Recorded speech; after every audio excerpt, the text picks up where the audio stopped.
walk through a world that is not what it seems, a vast and silent theater where each actor devoutly believes in the role they play, but where the curtains never close. Most men live in comfortable blindness, navigating the surface of human interactions like paper boats in an ocean whose terrifying depths they refuse to explore. They see smiles and believe in friendship. They see silences and believe in peace. They see promises and believe in honor. But you are not here to be just another sleepwalker in this waltz of illusions. You seek what we call social X-ray, but which in truth is something much older and more dangerous. It is the vision of the abyss. Friedrich Nietzsche, the philosopher who dared to look into human darkness until the darkness looked back, warned us that everything that is deep loves the mask. Understand this before taking another step. The ability to read anyone instantly is not a parlor trick, nor a superficial body language technique to impress in business meetings. It is an act of philosophical violence against lies. By choosing to see the truth in people, you are stripping their souls bare, tearing away the defenses they have spent decades building. It is a power that demands a strong stomach, because what you will find behind social politeness is rarely beautiful. It is human, all too human. The first lesson of this X-ray is the understanding of the will to power. Nietzsche postulated that the fundamental impulse of every living being is not survival, but expansion, domination, the assertion of oneself over the environment and over others. Every gesture, every word, every hesitation you observe in another person is a manifestation of this will, whether strong and healthy or sick and repressed. When you look at someone, don't look for signs of lying like a cheap detective. Look for the direction of that person's will. Where does their energy flow? Do they seek to dominate through force or through victimization? Modern society has trained us to suppress our instincts, to be meek, to be the herd animal, as Nietzsche disdainfully described it. Therefore, the truth is never in what is said. The word is the advocate of lies. Verbal language was invented to hide thoughts, not to reveal them. The body, however, is the perpetual traitor. The body is biology shouting what the mind whispers. To read someone instantly, you must ignore the audio and focus exclusively on the video, on the silent dance of muscles that cannot lie.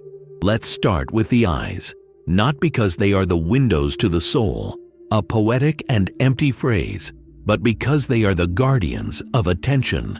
Nietzsche said that the eyes are the traitors of the spirit. When you talk to someone, observe not where they look when they speak, but where their eyes wander when tension rises. Averting the gaze is not just shyness. It is a momentary escape from the other's domination. But the real secret, the one few perceive, lies in the micro-tensions around the eye sockets. The true smile, the one Nietzsche would call Dionysian, a celebration of life, contracts the orbicularis oculi muscles. The false smile, the mask of the civilized good man, lives only in the mouth.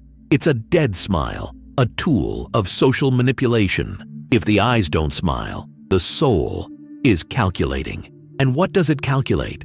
Usually, the cost-benefit of interacting with you. Are you a threat or prey?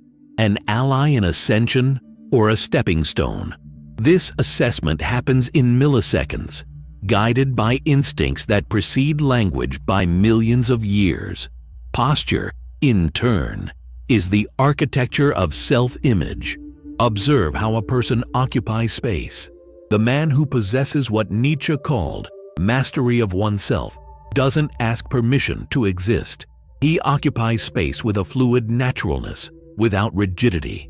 Rigidity is the universal sign of fear, masked as discipline. The person who stands excessively upright, tense, as if always ready for an attack, reveals an inner fragility, a besieged citadel. They need the armor because they know that inside they are soft. On the other hand, shrinking, drooping shoulders, the attempt to make oneself smaller, is the signature of resentment. Nietzsche's concept of ressentiment is the master key to reading hidden toxicity.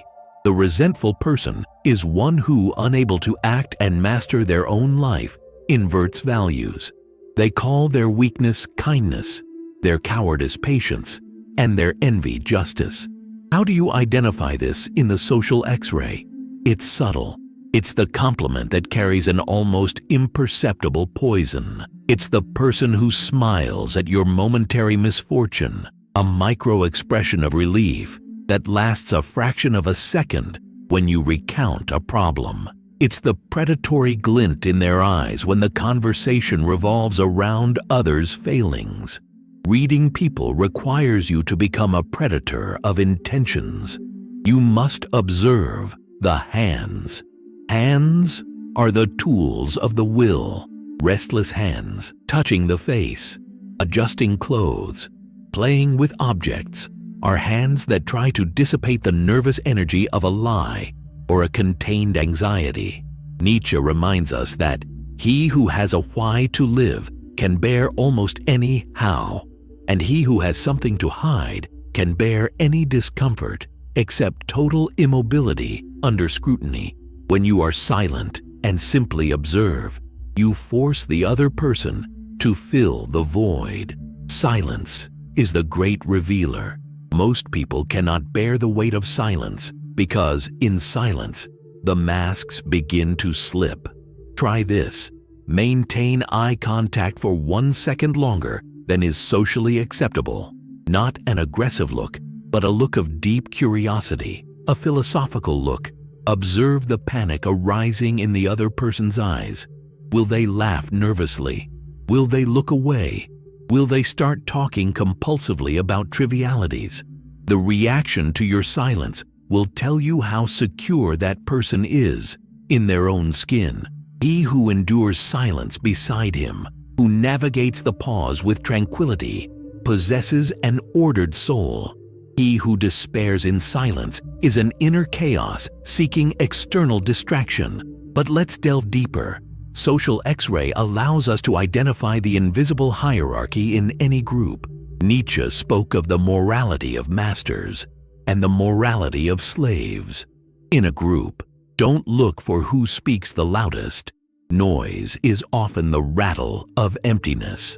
Look for who is looked at when a decision needs to be made. Observe the direction of the feet. In a conversation circle, the feet point to where the real interest lies.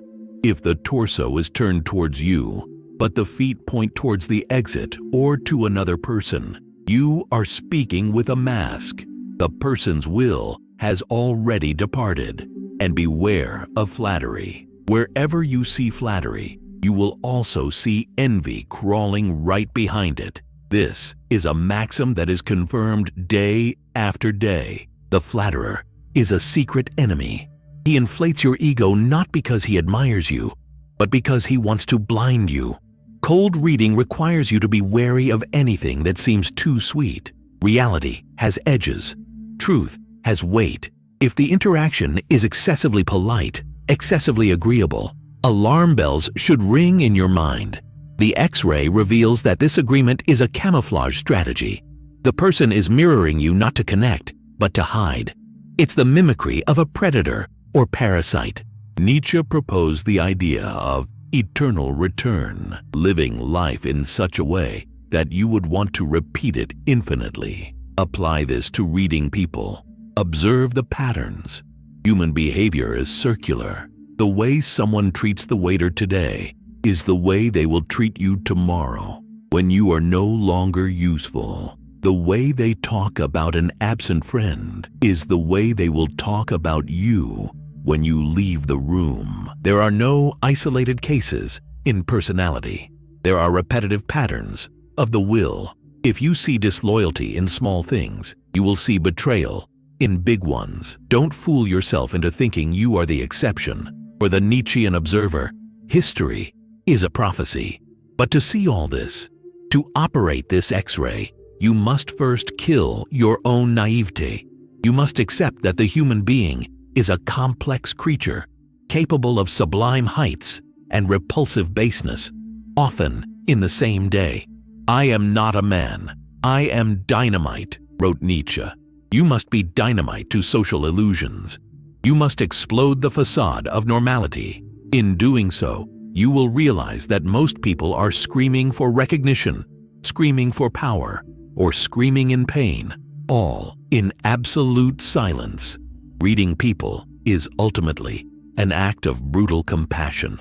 You see the fragility they try to hide. You see the frightened child behind the arrogant executive's posture. You see the desperate loneliness behind the promiscuity of the party-loving persona. And here lies the greatest danger and the greatest responsibility of this power. What will you do with what you see?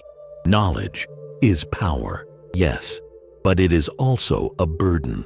When you see the strings that move the puppets around you, you become segregated. You can no longer participate in the theater with the same innocence.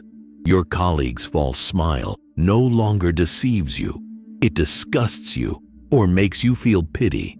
Manipulative seduction doesn't attract you. It bores you. You become, in a way, an overman, an Übermensch, observing the human comedy from a distant mountain. Use this vision wisely. Use the X-ray to protect yourself, to protect those you love, and to find the rare individuals who, like you, dared to abandon the masks. These are your equals. The technique of instantly reading people begins with observing physical details, pupil dilation, breathing rhythm, neck tension, but ends in philosophical intuition. It is feeling the vibration of the other's will colliding with your own. It is perceiving the dissonance between what the person wants to be and what they truly are. Practice this tomorrow. Go into the world not as a passive participant, but as an active analyst. Look at people on the street, at work, at home. Ask yourself, what is the mask? What does it protect? Where is the will to power here? Don't judge morally, just observe phenomenologically.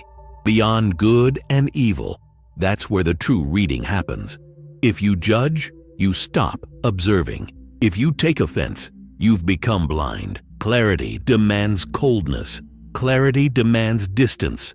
Become the mirror where others see themselves without you needing to say a word. And always remember the final warning from the abyss.